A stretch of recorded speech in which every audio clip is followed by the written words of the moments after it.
This is Dr. Sam Murray, and I'm pastor of Freedom Fellowship Missionary Baptist Church, and we're we're located at 401 Church, or you're passing through, come worship with us. We'd love to have you. All of our services are online here on Facebook, YouTube, on our app, and on our website, freedomfellowshipmbc.com. One of his followers asked Mary and Martha, and asked, the question is basically, do you believe me? Do you believe what I'm telling you? All right? Do you believe what I'm telling you? All right? Do you believe what I'm telling you? And Jesus, the resurrection and the life. He that believeth in me, though he were dead, yet shall he live. And whosoever, do you believe what I'm telling you? Do you believe me? What comes before it? What comes after it? So we can totally understand why Jesus is asking this question. Jesus' good friend Lazarus has died. He is off in another town. They're at Bethany, Mary, Martha, and Lazarus, where they live. Jesus is elsewhere, and they've gotten news that Lazarus has died, or Lazarus was very sick, but they delayed, and then somebody asked him about it when they got notice that Lazarus was worse now. Jesus told them in John 11, verse 14, he said, Lazarus is dead. He is dead. And he goes on in verse 15 and he gives the purpose for delaying to go see Lazarus. He gives the purpose of going there and delaying to go see Lazarus. He gives the purpose of going there, and he gives the purpose of his timing. He gives the purpose of his timing. God is always perfect and has a purpose for their timing, for his timing. They don't quite get it yet. To Jesus, Lord, if thou hadst been here, my brother had not died. She believed that Jesus could have healed, not died. She believed that Jesus could have healed him and stopped him from dying. Talking about. That's not what Jesus is talking about.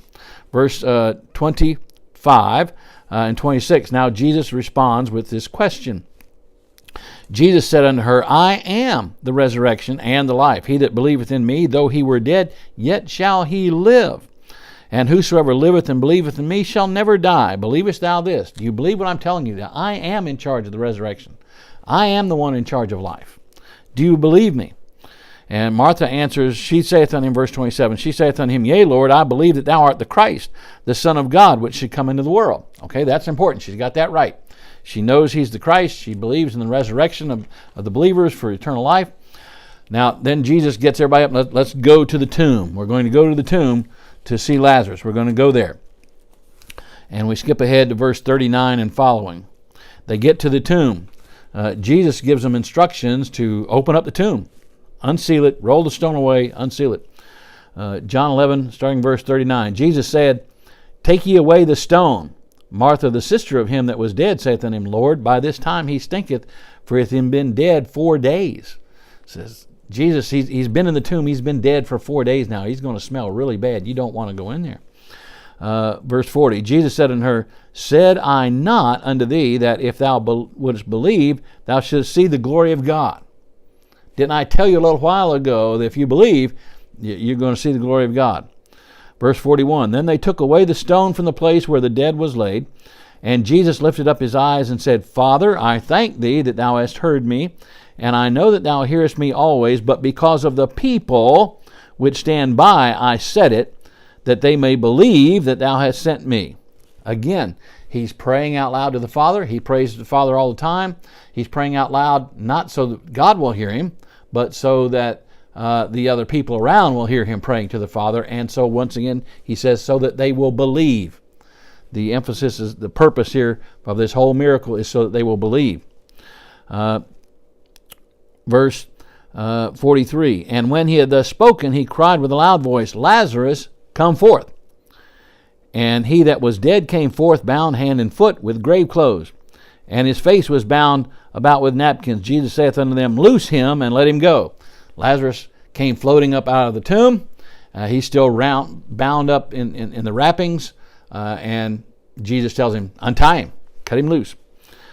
And the result, verse 45, Then many of the Jews which came to Mary and had seen the things which Jesus did believed on him.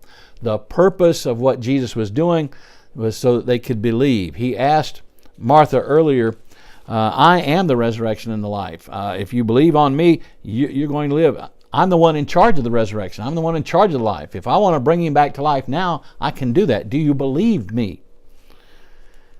He had told the disciples, we're waiting. We didn't go immediately when Lazarus was sick because I wanted you to see the glory of God. I want you to believe. At the end of this miracle, when Lazarus comes out of the tomb and he is alive, it says many believed on him, believed on Jesus. Many folks got saved. That's the purpose. That's the purpose of the miracle. That's the purpose of the delay. That's what Jesus was trying to help her understand. I can bring him back to life. I just said he's going to rise again. I'm the one in charge of life.